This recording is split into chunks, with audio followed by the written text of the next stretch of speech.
Hi, this is Megan Jacks, Creative Memories Independent Advisor, and today I have a border project to share with you. This border uses a little bit of the cathedral window technique. It also uses interlocking circles. To make it, we're going to use the medium circle from the custom cutting system. And we're going to start off with a 2 3/4 inch wide strip of paper. This is double-sided designer paper.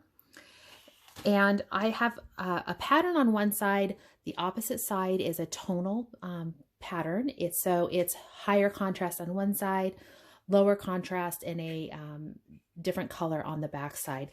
This is an important part when you make your selection for this border. You want to make sure if you have a pattern on one side that the other side is tonal. You don't want too high contrast patterns or busy patterns on each side. It'll be more difficult to see the overall effect. So the first thing I'm going to do is I'm going to turn my paper sideways and I'm going to line it up and try to center it as much as I can on my cutting mat. The first circle I'm going to cut is going to be at 6 inches right in the middle. And I'm going to use my blue blade for the first cut. So just taking a little time just to make sure I get it lined up really well. I'm going to use the blue blade. And I'm going to cut a circle. And then I'm going to go ahead and I'm going to use my green blade and I'm going to cut the next circle.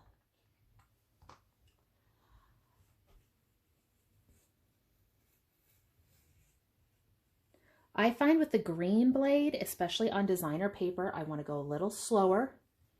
And sometimes I have to help hold it down in the middle because I don't want to tear.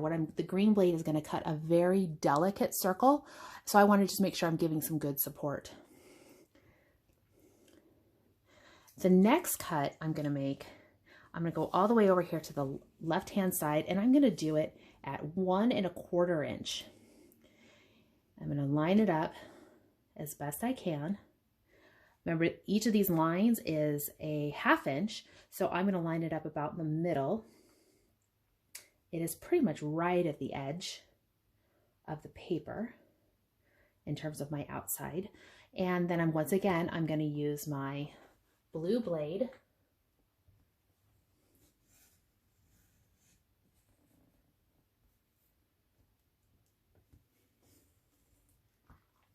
And I will repeat that circle with the green blade.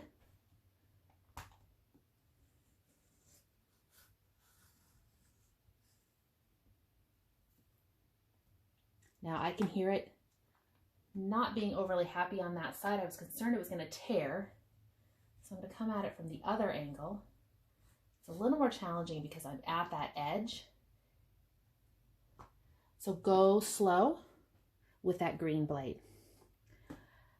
Then I would come over on the opposite end and I would come in another 1.5 inches and I would make another circle. Now there's a total of 5 circles that I need to make. So this last circle, I'm actually going to line up by hand or just by eye. I'm going to center between the two. And I would repeat with my blue blade.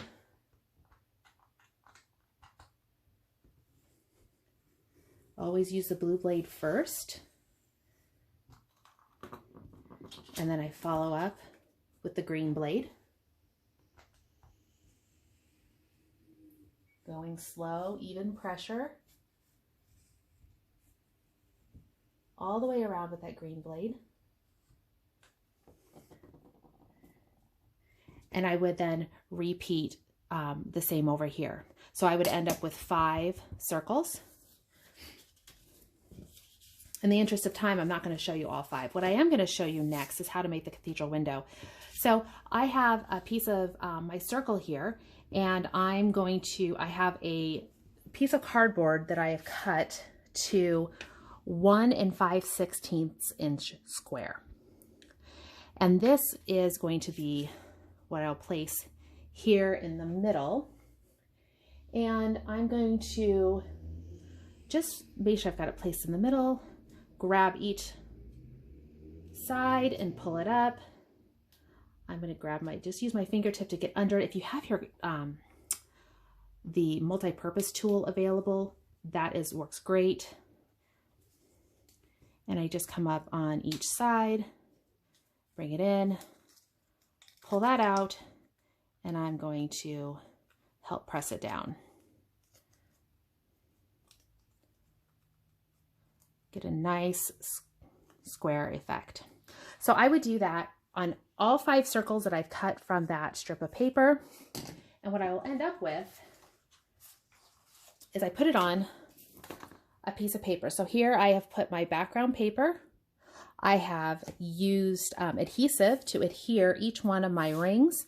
I like using the glue pen in this particular case, and I'm going to, on the opposite side, put dots all the way around. If you don't use a glue pen, I definitely encourage giving it a chance for these delicate type projects. I just like to put dots, and I can actually give it a second, and it will dry clear, and that tells me that it is tacky and ready to be put on. You don't have to wait. For the interest of time, I'm not going to. Normally I would. And I'm going to put these on, and I'm just going to eyeball it in place. And then next what I would do is using some adhesive. I would be adhering all of my Cathedral window panes all the way up the center.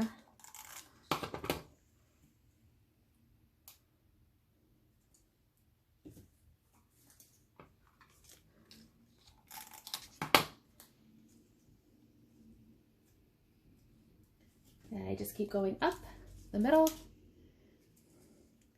And there I have a beautiful border. So I hope you've enjoyed the video. I can't wait to see what you make using this technique. Be sure to share it with me if you can. If you're watching this on YouTube, please like my channel. If you're on Facebook, go ahead, follow my Facebook page where I share lots of information. Thank you.